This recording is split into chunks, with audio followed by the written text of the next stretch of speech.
So something I've been seeing a lot lately on TikTok and social media and everywhere else is like younger people being like, well, I'll never be able to afford a home. It's crazy. It's literally impossible. I'll never be able to do it. So in this video, I'm going to show you realistically how I believe pretty much anybody could afford a home. Obviously, there are some exceptions, but I do believe this to be true. And what I've actually found is most people can buy a home. They just don't want to do what's actually necessary for them to buy a home. They're not willing to sacrifice for 5 years to make it happen. Or they'll want to be able to afford a home exactly where they live. So if they've grew up in, Yale Town their whole life, they're like, I'll never be able to afford a home. But the home that they're talking about is like an industrial $850,000 one-bedroom loft in Yale Town. And first off, I will never tell you guys to do something that I personally wouldn't do. Everything on this channel is something that I personally would do. So back in 2017, I was living in Surrey. I bought my first place. I had been to Abbotsford like 5 times at this point in my entire life, right? I moved to Abbotsford, 45 minutes away. I bought like the cheapest 2-bedroom condo on the market, no in-suite laundry. And then I commuted from Abbotsford to downtown Vancouver every single day for the next 5 years. And let me tell you, it's not that bad. It's really not that bad. You get used to the drive, you listen to audiobooks, you listen to music, you listen to podcasts, and then before you know it, you're at your destination and you don't even remember driving there because you're just tuned out the whole time in outer space. So what I think people need to be more open to is sacrificing, not getting exactly what you want. And I can tell you that you can get in the housing market. So as an example, in Abbotsford right now, let's just say you live in Burnaby or Coquitlam, right? You could move to Abbotsford and buy this 1-bedroom condo for $369,000. That's the listing price. Now, you don't have to live here forever. You get in the market, maybe the market goes up over the next 4 or 5 years, you pay down some of the mortgage, then you sell this and you move back to Coquitlam. And 5 years of your life is a blip in time. If you're gonna be here for 78 years, 80 years, 5 years is absolutely nothing to get into the market and set yourself up for your financial future. So this is a good product. It's built in 2009, it's almost 700 square feet. If you're looking at the pictures of this is a nice unit. And the location of this, you're about 7 minutes from the highway, I would say, maybe even less, maybe 6 minutes away from the highway.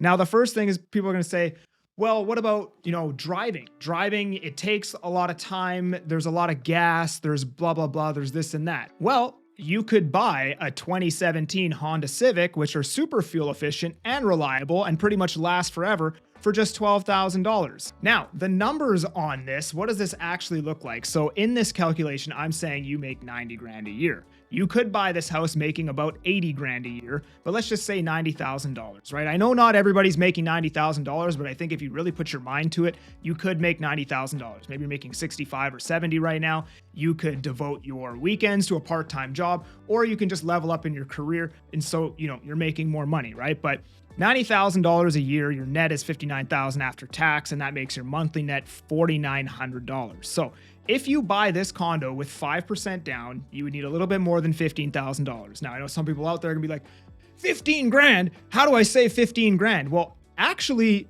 you could use a line of credit as the down payment. I'm not suggesting that you do that. So let's just say that you manage to save $15,000, $16,000, $17,000. Your monthly payment would be $1,900 a month, Stratus $377. You actually get a $600 grant from the government or from the city for property tax. So although the property tax is $1,500, you minus $600 off of that, and it's about $75 a month. Insurance is probably about $100 a month, maybe even a bit less.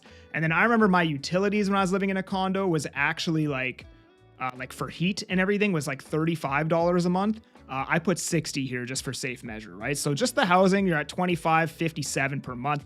Now you got your Honda Civic. Let's say you don't want to put any money down on this, okay? You are not going to buy this before you buy the house because it affects your mortgage qualification. So you're going to get the house. Then using your $90,000 income, you're going to go get a line of credit, okay? I know you can do this. Back when I was a plumber, I had a $50,000 line of credit. So you can probably get a $12,000 line of credit, no problem, unsecured. I think the interest rate is about 9.5%, making your minimum monthly payment about $95 in interest that you're going to add for buying this Honda Civic, no money down. The gas is probably going to be less than this. I drive a Dodge Ram and I drive everywhere all the time, and my gas bill is like 1,200, 1,500 bucks a month. This is a Honda Civic. Even though if you were to be driving to Burnaby or Vancouver every day, I actually think your gas bill would be less than mine because I do drive everywhere all the time. And that would bring the total after housing and transportation to 3,500 bucks a month. And then you've got your other bills like phone, Wi-Fi, Netflix, and any other subscriptions. And I allocated 400 bucks a month for that just to be safe, making your all-in bills $3,900 a month, meaning you have an additional $945 per month to spend on food. Now, if you are a single person, this is completely doable. I totally think you could eat with 945 bucks a month. So I don't think the reality of the situation here is that you can't get into the housing market. I think the large majority of people could get into the housing market. I think if they cut down on their current expenses, maybe moved into a cheaper place, rented somewhere a bit further away, stop spending money on coffee and all these other things. And I know these are small expenses, but 15 grand shouldn't be too hard to save, because I think most people could probably cut a couple $100s a month out of their bottom line on things that they're spending money on that they don't need to spend money on. And if you were to sacrifice for 2 years, you could probably save up that 15 to 17 grand, put down your 5% deposit on a place in Abbotsford, and then commute and sacrifice for 5 years. And yes, I know it sucks. Trust me, I did it every single day for a very long time. I moved away from everybody I knew, 45 minutes away. None of my friends were there, so I rarely ever saw my friends. But now today, 7 years since the day that I did that, I live in a $1.1 million detached home in Abbotsford. I don't say that to brag, but what ended up happening was I made money on that condo. And then the cost of rent and everything else went up around me while my mortgage stayed the same, right? When I first bought that condo, the monthly mortgage payment was $1,000 and it would rent for $1,100 a month.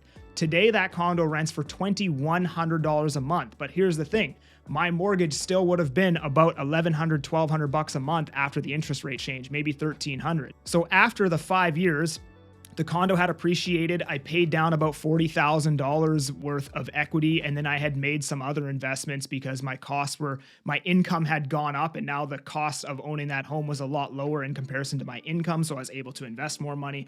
And then that grew my overall net worth, and then I was able to buy this house. And you know what? I decided that I actually love Abbotsford, and now I don't even want to move back to Surrey, which was the initial plan when I moved out here, was I'm going to move to Abbotsford, I'm going to stay for 3 to 5 years, I'm going to sell that, and then I'm going to buy what I want to buy in Surrey. I found that I actually love Abbotsford and I don't even want to leave. So this is an option for the people struggling to get into the market. Think about it. It's completely possible. Does it suck? Absolutely. But everything worth having is usually hard to get. And if you want to chat with me about potentially pulling this off, you can book a call with me using the link in my description. Otherwise, I'm that Agent Kelly and I'm making moves to move you. Peace.